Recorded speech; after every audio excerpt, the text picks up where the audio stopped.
Hello dear students, welcome to Jindal chemistry classes. आज की class में हम आपका टॉपिक करेंगे इक्विवेलेंट वेट।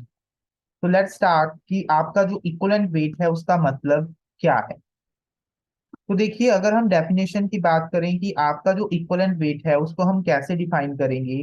तो इक्विवेलेंट वेट मतलब क्या है कि आपका, अगर मान लीजिए आपके पास एक एलिमेंट है और वो आपके, अगर 1 ग्राम हाइड्रोजन के साथ रिएक्ट करता है या उसको डिस्प्लेस कर सकता है, या फिर हाइड्रोजन के अलावा अगर वो आपके 8 ग्राम ऑक्सीजन के साथ रिएक्ट करे या उसको डिस्प्लेस करे, और आपके 35.5 ग्राम क्लोरीन के साथ रिएक्ट करे या उसको डिस्प्लेस करे, तो जितने एलिमेंट का वो वेट होगा, जितना वो आपके 1 ग्राम के साथ हाइड्रोजन के साथ या 8 ग्राम ऑक्सीजन के साथ या 35.5 ग्राम क्लोरीन के साथ आपका रिएक्ट करता है या उसके साथ कंबाइन करता है, उसी को हम बोलते हैं आपका equivalent weight. I repeat again, equivalent weight क्या है? आपके किसी भी एक गिवन एलिमेंट का वो वेट जो आपके 1 ग्राम हाइड्रोजन के साथ या तो रिएक्ट करे या उसके साथ कंबाइन करे, या फिर 8 ग्राम ऑक्सीजन के साथ कंबाइन करे, या फिर आपकी 35.5 ग्राम क्लोरीन के साथ रिएक्ट करे। That is the standard definition of your equivalent weight. देखो, जब आप क्वेश्चंस में इनको अप्लाई करोगे देन आपको बेटर क्लैरिटी मिलेगी। तो हम इसके क्वेश्चंस भी साथ में करेंगे ताकि आपको इस कंसेप्ट का मतलब क्लियर हो सके। देखो, इक्विवेलेंट वेट जनरली आपका क्या है, एक नंबर है। बट जब आप इसको ग्राम में रिप्रेजेंट करते हो तो इसको हम बोलते हैं आपका gram equivalent. That is known as your gram equivalent. जो आपका इक्विवेलेंट वेट है वो टोटली डिपेंड करता है आपका किस केमिकल रिएक्शन के बारे में आप बात कर रहे हो और किस सब्सटेंस के बारे में आप बात कर रहे हो। Different substances in a different chemical reaction have different value of your equivalent weight. Question से हम इन सभी बातों को समझेंगे कि आप क्वेश्चन में इक्विवेलेंट वेट के कंसेप्ट को कैसे अप्लाई करोगे। तो देखिए, क्वेश्चन आपका कि 1 gram equivalent of a substance is present in. तो आपके पास 4 ऑप्शंस हैं, आपको इनमें से बताना है कि आपका जो करेक्ट ऑप्शन है वो क्या है। देखो, आप देख सकते हो सभी में आपको क्या गिवन है, ऑक्सीजन। तो मैंने एज पर द डेफिनेशन आपको क्या लिखवाया था कि ग्राम जो इक्विवेलेंट है वो ऐसा वेट है आपके एलिमेंट का जो आपके 8 ग्राम ऑक्सीजन के साथ कंबाइन करे या उसको डिस्प्लेस करे। तो हमें ये ढूंढना है कि इन चारों ऑप्शन में से ABCD में कौन आपका 8 ग्राम ऑक्सीजन को डिफाइन करता है। तो आपने पढ़ा होगा कि जो आपका मोल है, मैंने आपको फर्स्ट वीडियो में पढ़ाया था कि जो आपका मोल है that is equals to given mass divided by your atomic mass या मॉलिक्यूलर मास। तो अगर मुझे मास को कैलकुलेट करना है, तो मास को कैलकुलेट करने के लिए मैं क्या करूंगा, यहाँ पे moles into atomic mass, moles into atomic mass. तो देखो, अगर मैं फर्स्ट ऑप्शन की बात करूं तो यहाँ पे मेरा फर्स्ट ऑप्शन में मोल्स कितने हैं, 0.25, और मेरे पास मास कितना है, that is your 32। Oxygen O2, O2 का मोलिकुलर वेट कितना होता है आपका, दैट इज 32 ग्राम पर मोल। तो अगर देखो आप इसमें करोगे 0.25 मोल और 32 ग्राम पर मोल, तो पर मोल से आपका मोल कैंसिल, आपका जो आंसर आएगा वो कितना आएगा, यहाँ से 8 ग्राम। अगर मैं बी ऑप्शन की बात करूं तो यहाँ पे कितने हैं, 0.5 मोल। फिजिकल के जब भी आप क्वेश्चन सॉल्व करते हो तो साथ में यूनिट लेके चलो। तो देखो, पर मोल से मोल कैंसिल, 0.5 इंटू 32 कितना बनेगा आपका, that is your 16 gram. C option की बात करूं that is your 1 mole of O2। तो आपका 1 मोल O2 का है, 1 मोल को मल्टीप्लाई कर दीजिए आप उसके मॉलिक्यूलर वेट से, तो कितना बनेगा आपका, that is your 32 gram, that is your 32 ग्राम। और अगर मैं बात करूं आपका 8 मोल ऑफ O2, तो 8 मोल आपकी है ऑक्सीजन के, उसका मॉलिक्यूलर वेट कितना है, 32 ग्राम पर मोल। अगेन आपका जो आंसर इसमें आएगा वो कितना आएगा, 256 ग्राम। और as per the definition 1 gram equivalent को कब डिफाइन करते हैं, जब वो आपका या तो 1 ग्राम हाइड्रोजन के साथ रिएक्ट करे, या 8 ग्राम ऑक्सीजन के साथ, या 35.5 ग्राम ऑफ क्लोरीन के साथ। तो आप देखिए किस ऑप्शन में आपका 8 ग्राम आ रहा है, that is your A option. तो यहाँ पे आंसर क्या आएगा आपका, ए ऑप्शन। देखो, डेफिनेशन ध्यान में रखना जरूरी है इसमें, पर डेफिनेशन को अप्लाई कैसे करना है क्वेश्चंस में, वो हम इस वीडियो लेक्चर में सीखेंगे। तो डेफिनेशन देखो, डेफिनेशन जो है एज पर द नॉर्म्स वो आपको ध्यान में रखनी पड़ेगी, पर उसको अप्लाई कैसे करना है वो मैं आपको सिखाऊंगा क्वेश्चंस के थ्रू। तो आई होप आपको ये क्वेश्चन में समझ में आ गया होगा कि आपको इस क्वेश्चन में कैसे प्रोसीड करना था। अब देखिए आपका जो मैंने डेफिनेशन बताई, दैट इज वेरी बहुत ही वो पुराना मेथड है आपका इक्विवेलेंट वेट को डिफाइन करने का। आज के टाइम पे हमारे पास जो डिफरेंट सब्सटेंसेस हैं, लाइक योर एसिड्स हैं, आपके पास बेस सब्सटेंस है, या आपके पास कोई सॉल्ट है, तो उस केसेस में, या आपके पास कोई जनरल एक कंपाउंड है या केमिकल रिएक्शन हो रही है, तो उन केसेस में आप कैसे इक्विवेलेंट वेट को डिफाइन कर सकते हो। तो उसमें से हम पहला क्या रीड करेंगे अभी, एसिड के लिए। अगर मैं एसिड की बात करूं, तो एसिड में मैं इक्विवेलेंट वेट को डिफाइन कैसे करूंगा। तो equivalent weight is equal to molecular weight of that substance, जो भी आपको एसिड दिया है उसका molecular weight, divided by its proticity और बेसिसिटी। प्रोटोसिटी और बेसिसिटी का मतलब क्या है कि जो आपका गिवन एसिड है वो कितने H प्लस आपके डोनेट कर सकता है, number of H plus donation, जो कितने आपके H प्लस को वो डोनेट कर सकता है, उसको हम बोलते हैं बेसिसिटी ऑफ योर एसिड, या उसको हम बोल देते हैं आपकी प्रोटोसिटी। फॉर एग्जाम्पल, अगर आपके पास क्या है H3PO4, H3PO4 क्या है आपका, इसको हम बोलते हैं ऑर्थोफॉस्फोरिक एसिड, या इसको सिंपली फोस्फोरिक एसिड भी बोल देते हैं, इसको ऑर्थोफॉस्फोरिक या फोस्फोरिक एसिड बोल देते हैं। तो इसमें कितने, इसकी बेसिसिटी कितनी है आपकी, 3। कैसे पता चलता है, इसका स्ट्रक्चर ड्रॉ कर लीजिए। देखो that is your phosphoric acid, आगे मैं सिखाऊंगा कि आप इनके स्ट्रक्चर कैसे ड्रॉ कर सकते हो। तो इसमें देख सकते हो, इसमें 3 एसिडिक हाइड्रोजन प्रेजेंट हैं। Acidic hydrogens are those hydrogens जो कि आपके इलेक्ट्रोनेगेटिव एलिमेंट के साथ प्रेजेंट होती हैं। तो यहाँ पे जो आपका ऑक्सीजन है दैट इज योर इलेक्ट्रोनेगेटिव। तो यहाँ पे आपके 3 एसिडिक हाइड्रोजन्स हैं, इसी वजह से आपके ऑर्थोफॉस्फोरिक एसिड की बेसिसिटी कितनी है, 3 है। इसी वजह से इसका हम बेसिसिटी की वैल्यू कितनी पुट करेंगे, आपकी 3। तो अगर मैं इसके मॉलिक्यूलर वेट की बात करूं वो होता है 98, और इसका बेसिसिटी कितनी आएगी आपकी, 3 आएगी।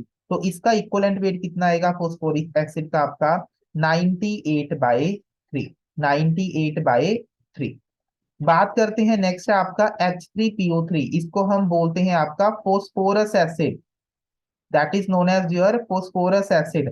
देखो आप देख सकते हो, आप ये भी कभी बार कंफ्यूजन हो जाती है कि देखो सर हमें इसमें दिख रहे हैं 3 हाइड्रोजन है, तो इसका मतलब इसकी बेसिसिटी 3 होगी। अगर आप इसमें भी देखोगे, इसमें भी 3 हाइड्रोजन है, पर इसकी बेसिसिटी या प्रोटिसिटी कितनी होती है आपकी, दैट इज योर 2। तो ये आप कैसे बता सकते हो, इसके स्ट्रक्चर के थ्रू। तो इसका जो स्ट्रक्चर होता है आपका वो कितना आएगा, आपको स्ट्रक्चर पता होना चाहिए, that is your phosphoric acid का, फोस्फोरस एसिड का इसका स्ट्रक्चर क्या है आपका, P double bond OH, OH, और यहाँ पे एक हाइड्रोजन है। तो यहाँ पे देख सकते हो सिर्फ 2 ही एसिडिक हाइड्रोजन्स हैं। यहाँ पे जो हाइड्रोजन ये वाला है वो आपके फोस्फोरस के साथ अटैच्ड है, not with your most electronegative atom hydrogen. तो इसमें सिर्फ 2 ही एसिडिक हाइड्रोजन्स है आपकी, इसी वजह से इसकी बेसिसिटी कितनी है आपकी, 2 है। नेक्स्ट है आपका that is your H2SO4, that is your sulphuric acid.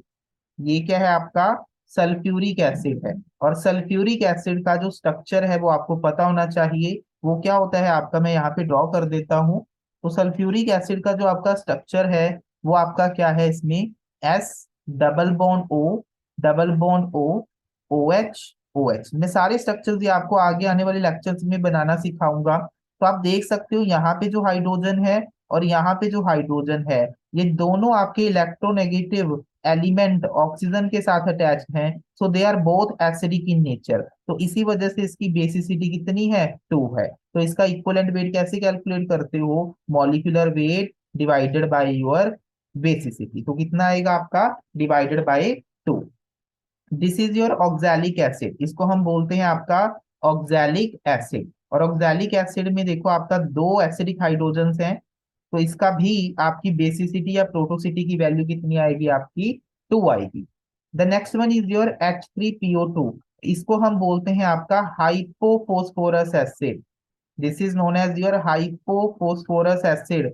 देखो देखने में तो इसमें भी ये लग रहा है हमें कि इसमें भी आपके तीन एसिडिक हाइड्रोजन होंगे, पर एक्चुअल में इसका जब आप स्ट्रक्चर ड्रॉ करोगे तो इसमें सिर्फ एक ही एसिडिक हाइड्रोजन है, जो कि आपके इलेक्ट्रोनेगेटिव एलिमेंट के साथ क्या है, आपका अटैच है।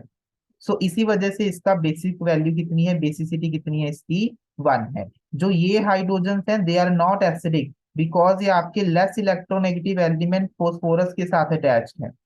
तो आपको एसिडिक हाइड्रोजन कौन से होते हैं, जो आपके मोस्ट इलेक्ट्रोनेगेटिव एलिमेंट, जैसे कि आपका फ्लोरीन हो गया, आपका नाइट्रोजन हो गया, आपका ऑक्सीजन हो गया, या आपका carbon that is your sp hybridised carbon, इसके साथ हाइड्रोजन जो अटैच होते हैं वो आपके क्या होते हैं, एसिडिक इन नेचर। उनके साथ जो हाइड्रोजन अटैच है वो आपकी हाइड्रोजन क्या होती है, एसिडिक होती है। नाउ अब हम बात करते हैं आपके बेसिक सब्सटेंसेस के बारे में, जो आपके बेसिस होते हैं। तो बेसिस में आप कैसे उनको डिफाइन करते हो, उनका इक्विवेलेंट वेट कैसे निकालोगे, तो दैट इज सेम। वहां पे आप क्या करते थे, molecular weight divided bye basicity. इसमें आप क्या लिखोगे वहां पे, एसिडिटी, या कितने वो OH नेगेटिव आयंस आपके डोनेट कर सकता है, उसको हम बोलते हैं equivalent weight of your base, equivalent weight of your base. तो जैसे कि बात करूं मैं आपके कैल्शियम हाइड्रोक्साइड की, that is your calcium hydroxide. देखो that is your ionic compound, जैसे ही आप इसको वाटर में डिसॉल्व करोगे तो एक इसमें कन्वर्ट हो जाएगा आपके कैल्शियम आयन में, और दो आपके हाइड्रोक्साइड आयन ये दे देगा। तो इसका जो आपका बेसिसिटी, जो इसका नंबर ऑफ OH नेगेटिव जो ये डोनेट करेगा, जिसको हम बोलते हैं आपकी एसिडिटी, ठीक है। तो इसका जो आपका वैल्यू आएगा वो कितना आएगा, आपका 2 आएगा। तो इक्विवेलेंट वेट कैसे निकालोगे, इसका molecular weight divided bye 2। Similarly ये क्या है आपका एल्यूमिनियम ट्राई हाइड्रोक्साइड, तो ये आपके तीन OH नेगेटिव आयन, जिसको हम हाइड्रोक्साइड आयंस बोलते हैं, तो तीन हाइड्रोक्साइड आयंस दे सकता है। इसी वजह से इसका एन फैक्टर कितना आएगा आपका, एन फैक्टर मतलब कितने वो OH नेगेटिव दे सकता है, वो कितना आएगा आपका, 3 आएगा। तो इक्विवेलेंट वेट कैसे निकालोगे, molecular weight divided bye 3। Next, अगर आपके पास कोई आयन गिवन है तो आयन के केस में आप मॉलिक्यूलर वेट कैसे निकालोगे। लेट सपोज कि आपको मैंने दे दिया Na पॉजिटिव, तो इस केस में इसका मॉलिक्यूलर वेट कैसे निकालोगे, इक्विवेलेंट वेट। तो आपको करना क्या है, बस मॉलिक्यूलर वेट जो भी वो आपका है, एटॉमिक वेट है, मॉलिक्यूलर वेट है, वो डिवाइडेड बाय जो उस पे चार्ज है, जो भी आयन पे चार्ज है वो आप लिखोगे उसका मैग्नीट्यूड। तो अगर मैं Na पॉजिटिव की बात करूं तो इस पे चार्ज कितना है, +1। तो आप क्या करोगे, इसका एन फैक्टर कितना होगा, इसका एटॉमिक वेट है 23, और चार्ज कितना है इस पे, +1। तो ओवरऑल इसका इक्विवेलेंट वेट कितना आएगा आपका, 23 आएगा। अगर मैं बात करूं आपके सल्फेट की, देखो SO4 2 नेगेटिव, इसको हम बोलते हैं sulphate ion, that is known as your sulphate ion. तो इस पे ओवरऑल चार्ज देखो कितना है आपका, 2 नेगेटिव। तो इसका मॉलिक्यूलर वेट डिवाइडेड बाय 2। तो इस पे चार्ज कितना है आपका, 2, तो हम कितना लेंगे, नीचे 2 लेंगे। अगर मैं बात करूं आपके इस आयन की PO4 3 नेगेटिव, इसको हम बोलते हैं बेटा phosphate ion, that is your phosphate ion. तो इसका कितना आएगा, मॉलिक्यूलर वेट डिवाइडेड बाय 3। तो कितना चार्ज है इस पे, 3 चार्ज है। तो आप जितना भी चार्ज होगा आपके आयन पे, चाहे वो कैटायन है चाहे वो अनायन है, आप उस चार्ज को डिवाइड कर दीजिए, ठीक है। चार्ज को molecular weight divided by charge, वो क्या दे देगा आपका, इक्विवेलेंट वेट दे देगा आपका आयंस का। अगर मैं बात करूं आपके कंपाउंड की, कि अगर आपके पास क्या गिवन है, कंपाउंड गिवन है, तो कंपाउंड में कैसे निकलोगे। देखो कंपाउंड में आपका कंपाउंड किससे मिलके बना होगा, उसमें कैटाइनिक पार्ट होगा और एक उसमें क्या होगा, अनाइनिक पार्ट। तो ये कैटाइनिक और अनाइनिक क्या है, आपस में आयंस ही तो है। तो आपको बस ये देखना है कि उस पर ओवरऑल कैटायन पे कितना चार्ज है ओवरऑल, या अनायन पे ओवरऑल चार्ज कितना है, मतलब जिसको हम क्या बोल देते हैं, आपकी वैलेंसी। तो करना क्या है, molecular weight divided bye valency of your cation और एनायन। एग्जांपल से समझते हैं, जैसे आपका कैल्शियम कार्बोनेट है, तो देखो कैल्शियम पे आपको पता है चार्ज कितना होता है, +2। कार्बोनेट, कार्बोनेट पे चार्ज कितना होता है, -2। देखो ये सारी चीजें आपको 9th क्लास में करवाई जाती हैं, आपके 9th क्लास के केमिस्ट्री के चैप्टर नंबर 3 में। एटम्स एंड मॉलिक्यूल्स, वहां पे आपको पहली बार आयंस के बारे में सिखाया जाता है कि आयंस क्या होते हैं, कौन से आयन पे कितना चार्ज होता है। तो इसी बात में ये मान के चल रहा हूँ कि आपको ये इतना पता होगा कि कैल्शियम पे +2 चार्ज है, और दैट CO3 2 नेगेटिव को हम बोलते हैं कार्बोनेट। ठीक है, तो देखो इस पे आपका कैटायन पे चार्ज कितना है, +2, या तो आप इसके अकॉर्डिंग लिख दीजिए, या देखिए अनायन पे चार्ज कितना है, -2, तो आपको उसका क्या लेना पड़ेगा, मैग्नीट्यूड। तो आपको दोनों में से एक का चार्ज लिखना है, ओवरऑल कितना चार्ज है, पॉजिटिव या नेगेटिव, तो वो आपको यहाँ पे मेंशन करना है। नेक्स्ट आपका सोडियम कार्बोनेट, देखो सोडियम पे चार्ज होता है +1, पर क्योंकि दो सोडियम है तो एक सोडियम पे +1 चार्ज है, तो दो सोडियम पे चार्ज कितना होगा, +2। और कार्बोनेट पे मैंने अभी बताया चार्ज कितना होता है, -2। तो या तो आप ओवरऑल पॉजिटिव चार्ज लिखो यहाँ पे, या ओवरऑल नेगेटिव चार्ज। तो आपको करना क्या है, molecular weight divided bye overall, या तो पॉजिटिव चार्ज या नेगेटिव चार्ज।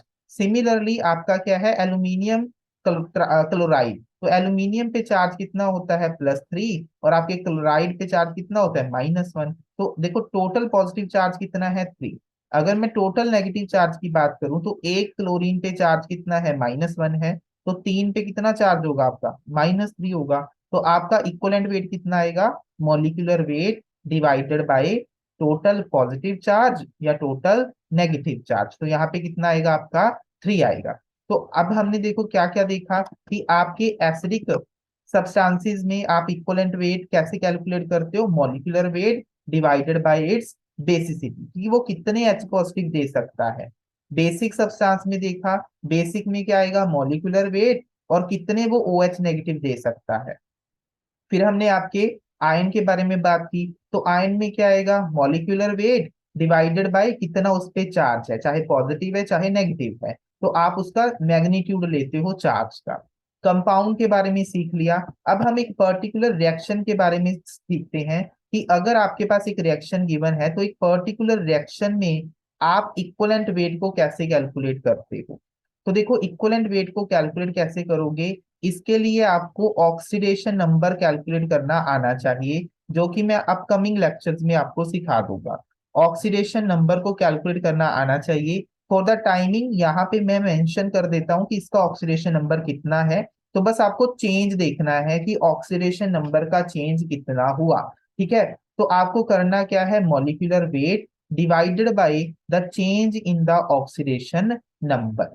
तो यहाँ पे मैं लिख मेंशन कर दूंगा, पर आने वाले लेक्चर में कैसे आप ऑक्सीडेशन नंबर को कैलकुलेट करते हो वो मैं आपको आने वाले लेक्चर्स में सिखा दूंगा। तो अगर मैं बात करूं आपके KMnO4 की, जिसको हम बोलते हैं आपका potassium permanganate, this is known as your potassium permanganate, potassium permanganate. इसका जो कलर होता है पोटाशियम परमैंगनेट का, that is purple in colour. ये आपका डी ब्लॉक का कॉम्प्लेक्स है, पर्पल कलर का होता है, बहुत ही अच्छा कलर आता है इसका, पर्पल इंटेंस कलर। तो अगर मैं बात करता हूं आपके एसिडिक मीडियम की, तो एसिडिक मीडियम में ये रिएक्शन होती है, आपको ध्यान नहीं रखना अभी के लिए, बस रिएक्शन देखो। रिएक्शन में देखो मैंने लिखा हुआ है कि यहाँ पे जो मैंगनीज है, इसका जो ऑक्सीडेशन नंबर यहाँ पे 7 है, और यहाँ पे जो मैंगनीज जिसमें ये कन्वर्ट हुआ रिएक्शन होने के बाद, उसका जो ऑक्सीडेशन नंबर है वो कितना है, +2 है।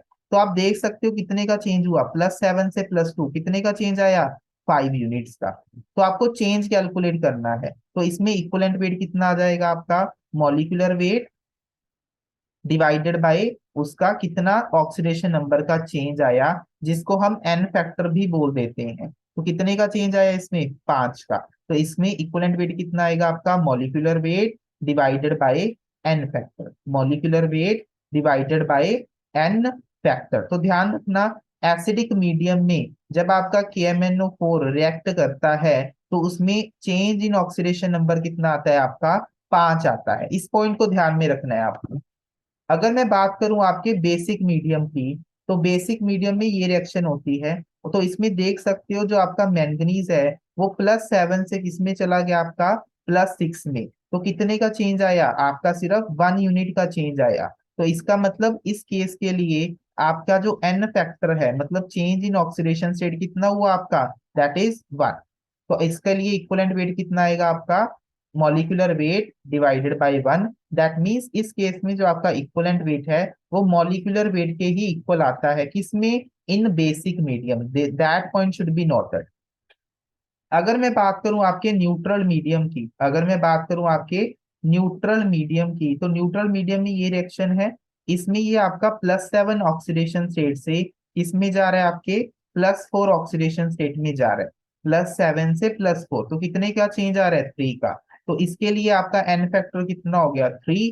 तो इक्वलेंट वेट की वैल्यू कितनी आएगी, मॉलिक्यूलर वेट डिवाइडेड बाय 3। तो आपको अब देखो रिएक्शन में ध्यान क्या रखना है। अगर मैं एसिडिक मीडियम की बात करता हूं, तो एसिडिक मीडियम में जो आपका मैंगनीज +7 में है वो किस में जाता है, एसिडिक मीडियम में +2 में जाता है, और इसमें जो चेंज है वो कितने का आता है, 5 का। अगर मैं बात करूं आपके न्यूट्रल मीडियम की, तो न्यूट्रल में जो आपका मैंगनीज है वो आपका +7 से किस में जाता है, आपका +4 में। तो कितने का चेंज आता है आपका, 3 का। और अगर मैं बात करूं आपके बेसिक मीडियम की, तो बेसिक मीडियम में जो आपका चेंज है वो +7 से किसमें जाता है, आपका +6 में। तो कितने का चेंज आता है आपका, +1 का। तो ये पॉइंट ध्यान में रखने हैं, बहुत ही इंपॉर्टेंट पॉइंट है from your examination point of view. In points को आपको ध्यान में रखना है कि डिफरेंट कंडीशन में वो किस तरह से अपने ऑक्सीडेशन नंबर में चेंज लाते हैं। अब देखिए बात करते हैं आपके एसिडिक सॉल्ट की, कि अगर आपकी एक रिएक्शन गिवन है तो उसमें आप कैसे कैलकुलेट करोगे कि आपका इक्वलेंट वेट कितना है। देखिए जैसे कि लेट्स सपोज कि ये आपकी एक एग्जांपल दी हुई है यहाँ पे आपको बताना है कि आपका जो H3PO4 है, वैसे मैंने इसका आपको बताया था कि इसमें 3 एसिडिक हाइड्रोजन हैं। एसिडिक हाइड्रोजन कितने हैं टोटल, 3। देखो अगर ये सिंपल होता तो हम क्या बोलते, इसका मॉलिक्यूलर वेट डिवाइडेड बाय 3। अब देखो पर हमें इस रिएक्शन के अकॉर्डिंग बताना है, तो आप इस रिएक्शन में ध्यान से देखिए, जो ये कंपाउंड था उसमें देखो क्या है, ये जब इसके साथ रिएक्ट किया तो इसका देखो एक हाइड्रोजन अभी भी इंटैक्ट है इसके साथ। यहाँ पे कितने हाइड्रोजन थे, 3, पर यहाँ पे सिर्फ एक हाइड्रोजन है। सो इसका मतलब आउट ऑफ 3 उसने कितने डोनेट कर दिए, 2। कितने डोनेट कर दिए, 2। पर एक हाइड्रोजन अभी भी इसके पास अटैच है, तो इसका मतलब इसने कितने हाइड्रोजन को रिप्लेस किया, तो इसकी एन वैल्यू कितनी आएगी, 2 आएगी। और इसी वजह से इस केस में इसका इक्विवेलेंट वेट कितना आएगा, molecular weight divided by n factor. N factor कितना है इसमें, 2। तो 2 का मतलब कितने हाइड्रोजन को वो क्या कर रहा है, आपका रिप्लेस कर रहा है। तो इस रिएक्शन में देखो जो आपका H3PO4 था उसने क्या किया, किसमें कन्वर्ट हो गया, आपका HPO4 2 नेगेटिव में, और कैल्शियम 2 पॉजिटिव के साथ उसने क्या बना लिया, आयनिक बॉन्ड बना लिया, और आपके 2 H पॉजिटिव यहाँ से बाहर निकल गए। आप देख सकते हो कि यहाँ पे जैसे ही 2 H पॉजिटिव बाहर गए तो इस पे चार्ज क्या आएगा, आपका 2 नेगेटिव, ताकि उसको काउंटर बैलेंस कर सके। और कैल्शियम ने उसके साथ क्या बना लिया, आयनिक बॉन्ड। क्योंकि ये अपने 2 H पॉजिटिव बाहर दे रहा है तो इसमें number of replaceable H atoms कितने आएंगे, आपके 2 आएंगे। और इस रिएक्शन के अकॉर्डिंग तो इसका जो इक्विवेलेंट वेट है वो कितना बनेगा, आपका molecular weight divided by n factor मतलब 2। So that's all for the today's lecture. कल नेक्स्ट वीडियो में हम जितना भी मैंने आज को आपको इक्विवेलेंट वेट को कैलकुलेट करना सिखाया है फॉर योर डिफरेंट केसेस, हम उनके क्वेश्चंस प्रैक्टिस करेंगे आपके नेक्स्ट वीडियो लेक्चर में। So stay blessed, stay tuned, happy learning.